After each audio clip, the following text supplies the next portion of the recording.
Ram Sita serial இப்போ ஒரு அதிரடியான எபிசோட் வந்திருக்கு. ஸ்கிப் பண்ணாமல் ஃபுல்லையும் கேளுங்க. அதுக்கு முன்னாடி இந்த வீடியோ உங்களுக்கு பிடிச்சிருந்துச்சுன்னா லைக் பண்ணிட்டு பாருங்க. ரொம்ப பிடிச்சிருந்துச்சுன்னா நம்ம சேனலுக்கு வந்து சப்ஸ்கிரைப் பண்ணி கண்டினியூஸாக அவங்க ஆதரவு வந்து தாங்க. ராமும் சீதா துரை 3 பேர் தந்திரமான முறையில் வந்து மீராவை வந்து கூட்டிகிட்டு ஆம்புலன்ஸில் வந்து போயிட்டுருக்காங்க. அப்போன்னு பார்த்து மீரா வந்து கண் முழிக்கிறாங்க. 3 பேர் வந்து சிரிக்கிறாங்க. நல்ல வேலை நம்ம ஆட்டத்தை வேறு மாதிரி திசை திருப்பிட்டோம், இல்லாட்டி பெரிய பிரச்சனையாக இருக்கும். ஆமாம் சீதா, நான் கூட கவலைப்பட்டுட்டு தப்பான முடிவு எடுத்திருப்பேங்கிற மாதிரி மீரா வந்து பேசுகிறாங்க. சின்னதாக ஃப்ளாஷ்பேக் மாதிரி நினச்சி பார்க்குறாங்க. ராம் வந்து எதுவுமே செய்ய முடியாமல் மௌனமாக இருக்காங்க அந்த இடத்துல. அப்போன்னு பார்த்து சீதா பேசுகிறாங்க. இது மாதிரி மௌனமாக இருந்தால் வேலைக்கெல்லாம் ஆகாது. நான் சூப்பரான திட்டம் போட்டு வச்சுட்டேன். எப்படி சீதா, அதுக்குள்ளே வந்து மகாலட்சுமி திட்டத்தை வந்து தவிடுபடியாக்குறியா? நிச்சயம் விஷாலுக்கும் நம்ம மீராவுக்கும் தான் கல்யாணம் ஏற்பாடு பண்ணி வச்சுருப்பாங்க.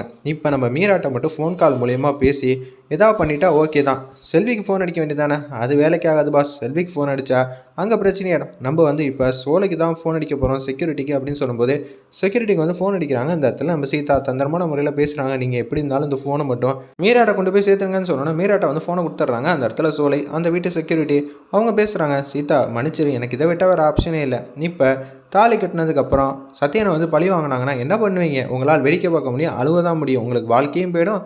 அதே மாதிரி சத்யனும் உங்களை கைவிட்டு போயிடுவாங்க. அவங்களாம் நம்புகிற அளவுக்கு பெரிய வந்து விஸ்வாசியா எந்த நேரத்தில் என்ன முடிவு எடுப்பாங்கன்னே தெரியாது. தயவு செஞ்சு முடிவை தப்பாக எடுத்துடாதீங்க, அவ்வளோதான். இப்போ என்னால் என்ன பண்ண முடியும்? நான் சொல்கிற மாதிரி பண்ணுறீங்களா? உங்களுக்கு சத்யன் வேணுமா விஷால் வேணுமா? எனக்கு சத்யன் தான் முக்கியம். நான் தப்பு பண்ணிட்டேங்கிற மாதிரி கதறாங்க அந்த இடத்துல நம்ம மீரா.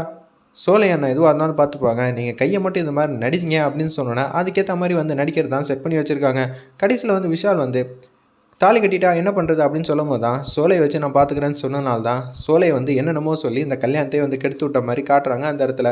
நல்ல வேலை எப்படியோ வந்து இதெல்லாம் நல்லபடியாக நடந்துச்சுங்கிற மாதிரி யோசிச்சுட்டு இருக்காங்க. சீதா டீம்லாம் ஆஸ்பத்திரிக்கு வந்துடுறாங்க. மீராவுக்கு எந்த பிரச்சனையும் இல்லாமல் கேஷுவலாக நின்றுட்டு இருக்காங்க. இன்னும் கொஞ்சம் நேரத்தில் வந்து மகா டீம் வந்துடும். அவங்கள எப்படி இருந்தாலும் தசை திருப்பி நான் சொன்ன மாதிரி செஞ்சுருங்கிற மாதிரி துறைக்கிட்ட தந்திரமான முறையில் திட்டத்தை வந்து எக்ஸிக்யூட் பண்ணுறாங்க அந்த இடத்துல. துரை வந்து வெகுவாக பாராட்டுறாங்க. எப்படி சீதா, ஒன்றால் அடுத்தடுத்து கூட திட்டத்தை வந்து அவ்வளோ ஈஸியாக சூப்பராக வந்து போட முடியுது. இதை மட்டும் போட்டோன்னு வச்சுக்கிங்க, விஷால் வந்து எப்படி இருந்தாலும் வந்து மகா டீமுக்கு வந்து பெரிய ஆப்பை வச்சுருவான்.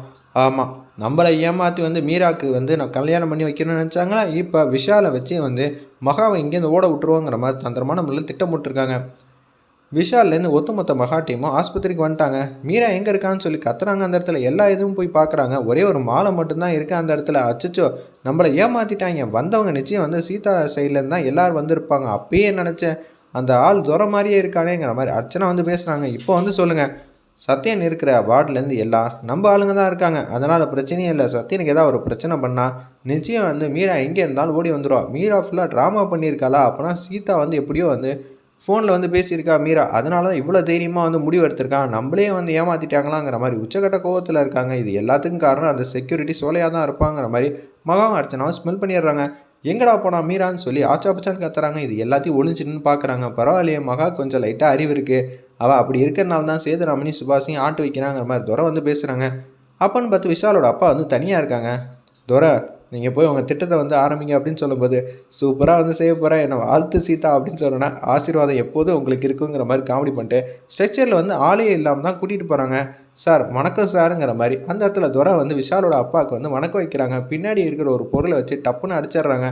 அந்த ஸ்ட்ரக்சரில் வந்து கொண்டு போனாங்களே எம்டியா, அதுலேயே வந்து விஷாலோட அப்பா வந்து வச்சிடுறாங்க.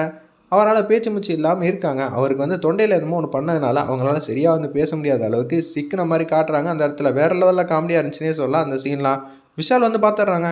என்ன ஆச்சு டாக்டர் என்னன்னு கேட்குறாங்க. திருப்பி வந்து சீதா டீம் தான் வந்து சுற்றி வந்து நின்றுட்டுருக்காங்க. அந்த இடத்துல டாக்டர் மாதிரி, என்னால் எதுவும் பண்ண முடியாதுங்க, உங்கள் அப்பாவுக்கு பெரிய பிரச்சனையாயிடுச்சு, என்ன ஆச்சு சொல்லுங்கள். ரூமில் கூட்டிகிட்டு போயிட்டு வைத்தியம் பண்ணலான்னு பார்த்தா அங்கே மகான் யாரோ ஒருத்தவங்க இருக்காங்க போல இருக்க, ரொம்ப அராஜகம் பண்ணிகிட்டு இருக்காங்க. நீங்கள் என்னென்னு கேட்குறீங்களா? கண்டிப்பாக கேட்குறேன். அப்போன்னு பார்த்து வந்து விஷாலோட அப்பா ஏதோ ஒன்று சொல்ல வராங்க. இவங்க தான்ப்பா என்ன அடித்தாங்கங்கிற மாதிரி பேச வராங்க. இருப்பினும் அவங்களால சைகை மொழியாக தான் சொல்ல வராங்க. அவங்கள காப்பாற்றுங்கிற மாதிரி கத்துறாங்க. சரி, நான் அவங்கள துரத்தி விட்றேன், நீங்கள் போய் எங்கள் அப்பாவை பத்திரமா கூட்டிகிட்டு போங்க. பரவாயில்ல சீதா, சூப்பராக அவனோட திட்டத்தை போட்டிருக்கேன். இதை நினச்சி மகா வந்து அரண்டு போகிறா, வேறு லெவலில் இருக்குங்கிற மாதிரி அவங்க எல்லாம் தந்திரமான முறையில் திட்டத்தை வந்து போடுறாங்க. இந்த சீதாக்கு எதிராக காய் நடத்துகிறாங்களா, இவங்களெல்லாம் நான் ஓட விட்டுற மாட்டேனாங்கிற மாதிரி சீதா, ராம், துரை, மீரா அல்டிமேட்டாக வந்து பர்ஃபார்ம் பண்ணியிருந்தாங்க. வேறு லெவலில் மாசாக இருந்துச்சுன்னே சொல்லலாம்.